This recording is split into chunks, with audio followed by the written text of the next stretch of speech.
Yo everybody, it's Tripl-L and hey, time to talk My Hero Academia chapter 199. Next chapter is chapter 200. I'm excited. I don't think we're gonna get anything super exciting though because, well, we're not really in a spot to get something super excited, but hey, guys and girls and everyone else, because I don't discriminate. Yeah, this chapter of Hero Academia was something that I've been waiting for a long time. For a long time I've been saying, like, you know, Yami, he's the guy that we need to know more about. We need to fill in some gaps. We need to understand what was going on with him. And this chapter pretty much came through for it. Yami finally got some time in the spotlight, and I'm not gonna lie, it makes me super hopeful to see the stories that we get for the other characters later on. We're not gonna get it for all of them, but I hope that at least in every group there's one character that's getting some attention. And so with Yami, it ends up being a really fun time, and I'm just happy. I'm happy to get his little thing. I'm happy to get a monologue for him. I'm just so glad, and so yeah, I'm just glad. I'm glad. I'm totally glad. Totally. I'm so happy. Anyway, let's continue moving on here. There is one thing though. Initially, when I was going to make this video, I was going to try and have a whole breakdown bit for Yami flying. And you guys have to understand, the whole Yami flying thing, like, kind of bothers me initially. Just because what I see Yami's doing is the equivalent of trying to lift your body up by trying to lift yourself up from your legs. Right? You take your arms, you put it underneath your legs, and you pull up. What's gonna happen? Oh, you're not gonna go anywhere, right? That's where it started with Yami's little fly maneuver there. And it's just, after that, it turned into just a giant rabbit hole. And ultimately, I don't want to think about it. Like, in my explanation, I went through things like molecular weight of gas to prove that air has weight, and to, like, you know, try and argue why a dark shadow has mass. And it's like, no. I'm just gonna assume dark shadow is made of a supernatural quantity that is able to interact with the physical world and able to interact with the kinetic dynamics of the physical world, and just leave it there. It's a black box. I don't need to know what's happening. It's just, ultimately, Yami's flight ability is really clever in the idea that it's taking advantage of a characteristic of Dark Shadow. It looks goofy, but it's a neat idea, but just that first little bit when you realize it's the same thing as lifting yourself up from your legs with your arms in concept, but then because Dark Shadow is special, you know, you have to add extra characteristics. It was really bothersome. Point is, that part of the chapter annoyed me the most, and it's really not a big deal. It's fiction. You just have to put enough supernatural rules and you can justify anything in fiction. The only things you can't really justify usually are bad logic, with internal logic. If it's bad internal logic, if it contradicts itself, that's when something in fiction is bad. You gotta remember that. It's when it contradicts itself. If there's something contradicting itself, it's out of there, but there's nothing wrong with it here. Anyway, you know, you have that new special move, and that's all cool. I really did enjoy how it turned around and just Yami went and was actually able to save Aoyama. That's reasonable. Yami is like the top 3 performers according to the sports festival, so it makes sense that he should be able to kinda, I guess, change gears in the middle of a combat operation. Like Vanta, or I say, what was his name? Vanta Black or something like that. Anyway, yeah, Kudoi, I think that was his name, Kudoi. He has his whole little moment where he schemes, and he's the scheming hero, and he goes after Aoyama instead. And it's like, you know, it's cool that he's that kind of character. It's cool that he tried to load this idea into Yami, that Yami was going to be the one that he was going after. It's cool that he was doing that. But this is one of those cases where you see how experience changes things.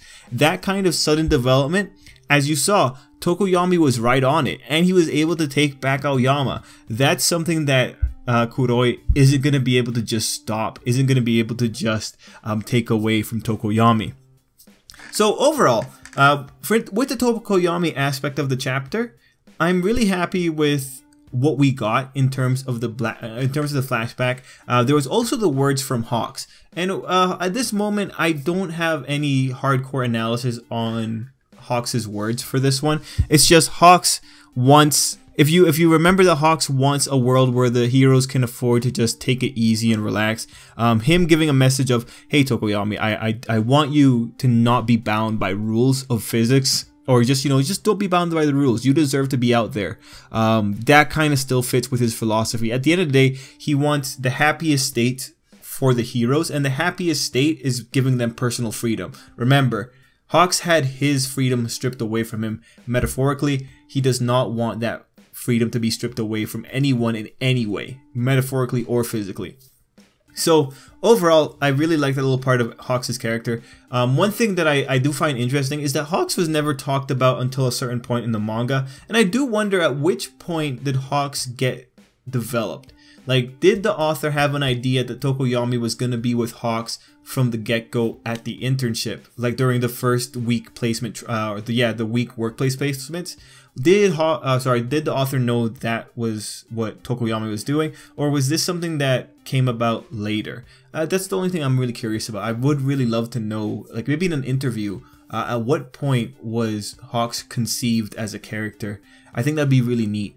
Otherwise, the other part of the chapter that didn't get much exposition because we spent a bit of it on the flashback, then the power exposition, was Momo. Momo has a line directed directly at her, and that being that Kendo is one step ahead of Momo. And I read that line, guys, and all I'm thinking is like, yeah, right. Yeah, right. Okay, let's just oh, and also I can't show any pictures because one of the Sokugeki no Soma chapters got dinged by Shueisha, and they gave me a copyright strike, so I can't show any pictures because they're on it. They're on these videos. They're watching for at least 6 minutes. Anyway, there was a line that they told Momo specifically, and that was, Kendo is still one step ahead. And all right, listen.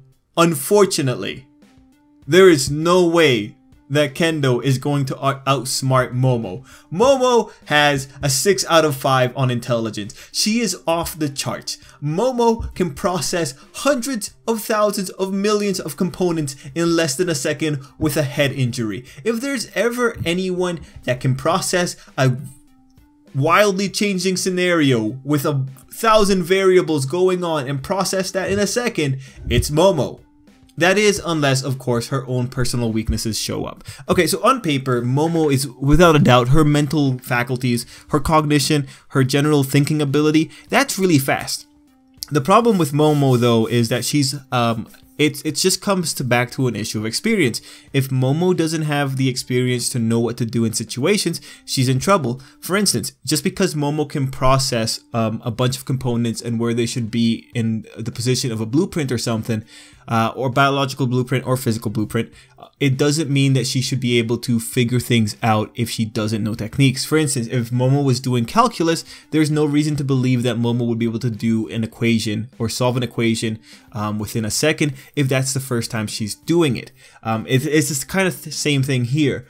This is going to be an issue of figuring out whether or not Momo is going to have her little insecurities cloud her judgment. That's really the only thing that can stop Momo here. It's her own personal weaknesses. Her brain is set up to be able to do a lot. Like, Kendo can change the situation 10 times on Momo, and Momo should be able to, after taking stock of the situation, come up with a plan given the components that she has kind of cultivated in herself as of now. At this point, Momo is a bit more confident. At this point, she has experienced a few more situations. She's experienced the provisional license exam. She's experienced the all-for-one beatdown. She's been involved with the villains enough that she should be able to think quickly on her feet and adapt to an ever-changing situation. That's why I think when you ultimately have that guy saying that Kendo is one step ahead, chances are Momo can beat it unless Momo's having an emotional hang-up.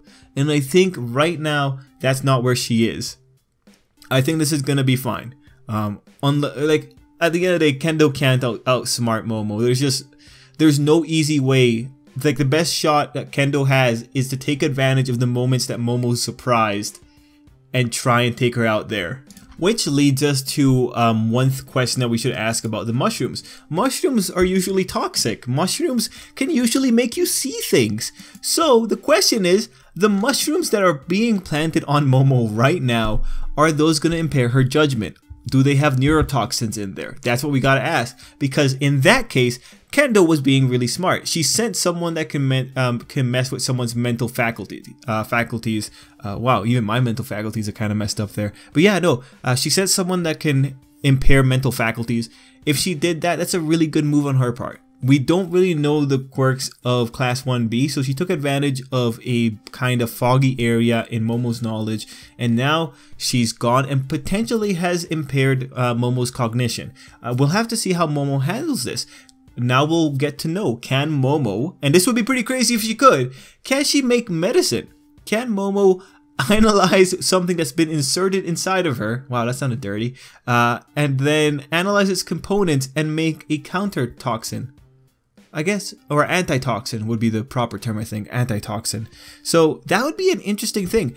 On paper, she should be able to do it. Making chemicals should not be that hard for her to do, especially if they're solid. I think it gets a bit trickier if they're liquid, because we don't know if she can make liquid state for some reason.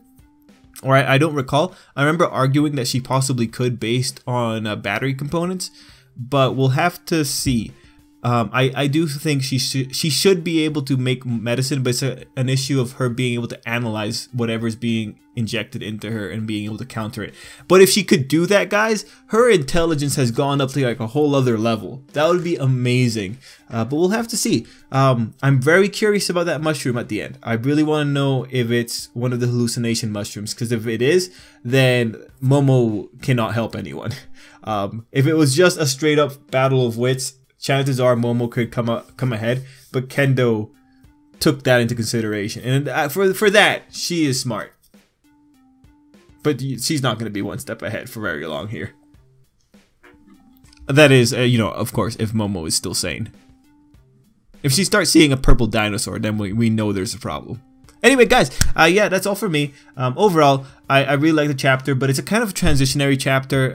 It's a lot of moving pieces, a lot of cool little bits here, one good backstory, flashback type thing. I'm very excited for the next week's chapter. I think it's going to be really fun. So, let me know your thoughts down below, and until next time, I hope you have an absolutely great day.